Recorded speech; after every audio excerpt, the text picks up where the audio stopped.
I will be reading for 15 minutes each and every single day to help me speak better. The book that I will be reading is called The 48 Laws of Power by Robert Greene. Just so you know, I really want to be successful. I really want a Lamborghini. So this is this is step one to getting closer there, man. Tune in until the end of the video so that you load your mind with knowledge, 48 laws of power. The laws of power. Clear. Okay. Law number 1. Never outshine the master. Always make those above you feel comfortably superior.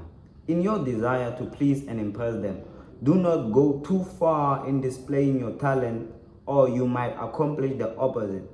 Inspire fear and insecurity. Make your masters appear more brilliant than they are, and you will attain the heights of power. It's recording. Transgression of the law. Nicolas Fouquet, Louis XIV's fiancé. Nicolas Fouquet, Louis XIV's finance minister. Okay, let me start. Nicolas Fouquet, Louis XIV's fiancé.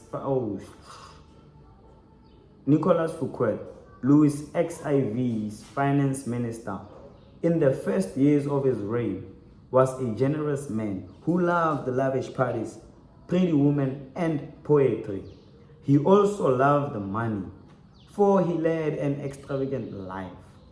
Fouquet was clever and very much indispensable to the king. So when the Prime Minister Jules Mazarin died in 1661, the finance minister expected to be named the successor. Instead, the king decided to abolish their position. This and other signs made Fouquet suspect that he was falling out of favor, and so he decided to ingratiate himself with the king by staging the most spectacular party in...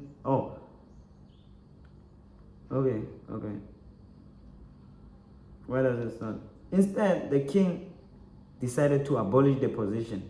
This and other signs made Fouquet suspect he was falling out of favor, and so he decided to ingratiate himself with the king by staging the most spectacular party the world has ever seen. The party's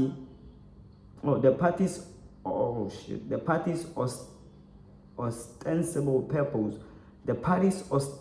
purpose would be to commemorate the completion of Fouquet's château, Vaux-le-Vicomte, but its real function was to pay tribute to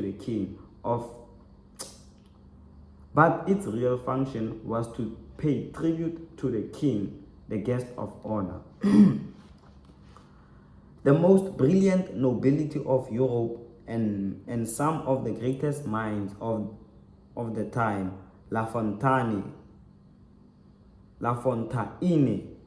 La Rochefoucauld, Madine, I can't even spell what is written here. But then, if you do something each and every single day, you will end up getting it right. Okay, let's go.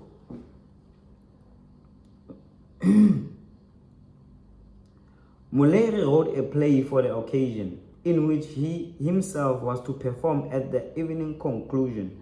The party began with a lavish 7-course dinner, featuring foods from the Orient never before tasted in France, as well as new dishes created especially for the night. The meal was accompanied with music commissioned by Fouquet to honor the king. After dinner, there was a promenade through the Château gardens, the grounds and fountains of Vaux-le-Vicomte. were to were to be the inspiration for Versailles. Okay. After dinner, there was a promenade through the Château gardens. The grounds and fountains of Vaux-le-Vicomte were to be the inspiration for Versailles. Fouquet personally accompanied the young king through the geometrically aligned arrangements of shrubbery and flower beds. Arriving at the Gardens Canal, they witnessed a firework display, which was followed by the performance of Moliere's play. Which was followed by the performance of Moliere's play. The party ran well into the night, and everyone agreed it was the most amazing affair they had ever attended. The next day, Fouquet was arrested by the king's head musketeer, D'Artagnan.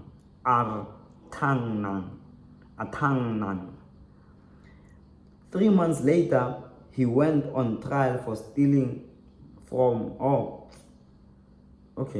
3 months later, he went on trial for stealing from the country's treasure. Actually, most of the stealing he was accused of he had done on the king's behalf and with the king's permission. Fouquet was found guilty and sent to the most isolated prison in France, high in the Pyrenees Mountain,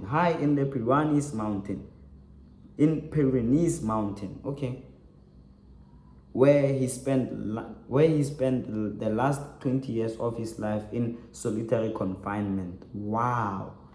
Imagine spending your life in solitary confinement. We are not Mr. Beast. Louis XIV, the Sun King. Okay, Louis XIV interpretation. Louis XIV, the Sun King, was proud and arrogant man who wanted to be the center of attention at all times. He could not countenance.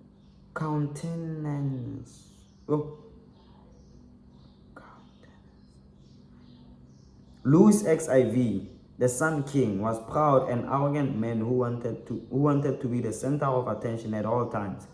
He could not countenance being outdone in lavishness by anyone, and certainly not finance minister to succeed Fouquet.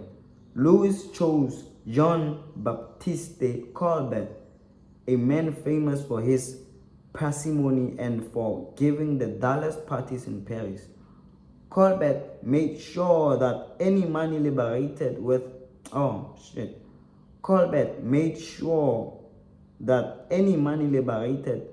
from the treasury went straight into Louis' hands.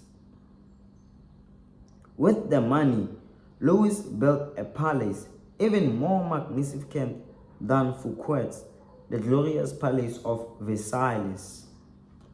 He used the same architect, decorators, and garden designer. And at Versailles, Louis hosted parties even more extravagant than the one that cost Fouquet his freedom. Let us examine the situation. The evening of the party, as Fouquet presentenced spectacle on spectacle to Louis, each more magnificent. The evening of the party, as Fouquet presentenced spectacle on spectacle to Louis, each more magnificent than the one before, he imagined the affair as demonstrating his loyalty and devotion to the king. Not only did he think the party would put him back in the king's favor, he thought it would show his good taste, his connections, and his popularity, making him indispensable to the king and demonstrating that he would make an excellent prime minister. Instead, however, each new spectacle, each appreciative smile bestowed by the guests on Fouquet. Okay. Instead, however, each new spectacle, each appreciative smile bestowed by the guests of Fouquet made it seem to Louis that his own friends and subjects were more charmed by the finance minister than by the king himself, and that Fouquet was actually flaunting his wealth and power. Rather than flaunting Louis's XIV, Fouquet's elaborate party offended the king's vanity. Louis would not admit this to anyone. Of course, instead, he found a convenient excuse to rid himself of a man who had inadvertently, Louis would not admit this to anyone. Of course, instead, he found a convenient excuse to get rid himself of a man who had inadvertently made him feel insecure. Such is the fate, in some form or other, all of those who unbalance the men. Such is fate, in some form or other, all of those who unbalance the master's sense of self, poke holes in his vanity, or make him doubt preeminence. Okay, let's start from fresh. Such is fate, in some form or other, all those who unbalance their master's sense of self, poke the holes in his vanity, or make him doubt his preeminence.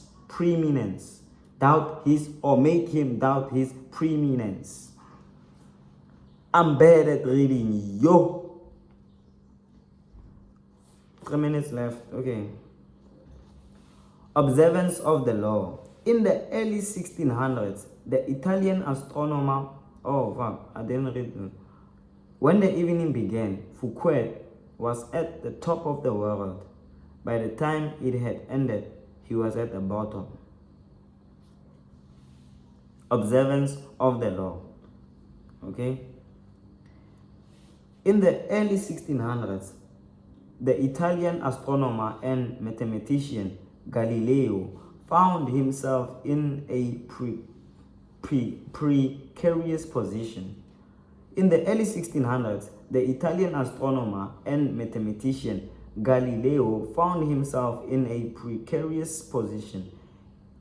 He depended on the generosity of great rulers to support his research, and so, like all Renaissance scientists, he would sometimes make gifts of his inventory and discoveries to the leading patrons of the time. Once, for instance,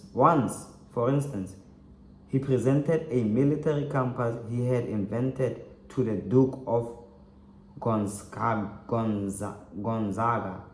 Then he dedicated a book explaining the use of compass to the medics. Both rulers were grateful, and through them, Galileo was able to find more students to teach.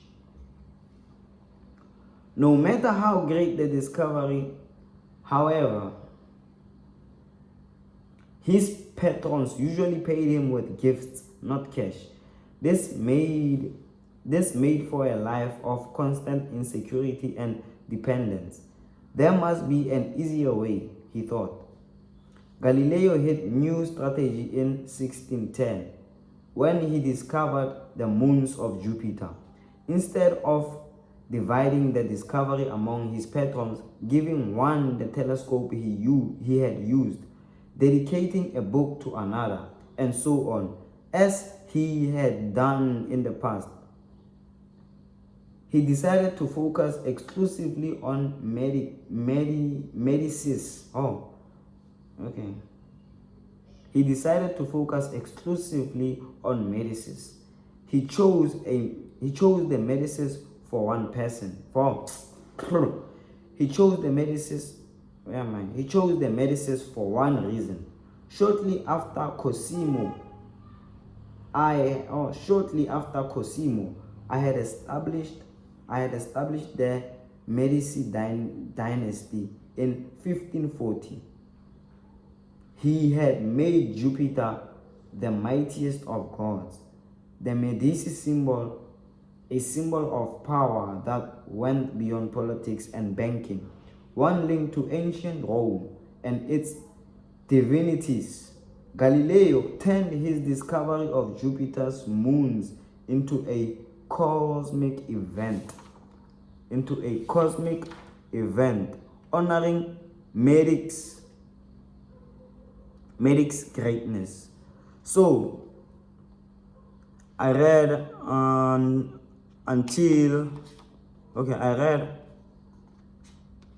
until page 4, which means when I start reading tomorrow, I'm gonna start at shortly after the discovery he announced that's where I start. Thank you guys for tuning in. As you saw, I'm not a great reader. I'm bad at reading. But thank you so much for watching this video until the end. I really appreciate it. Let's grind so that we become successful.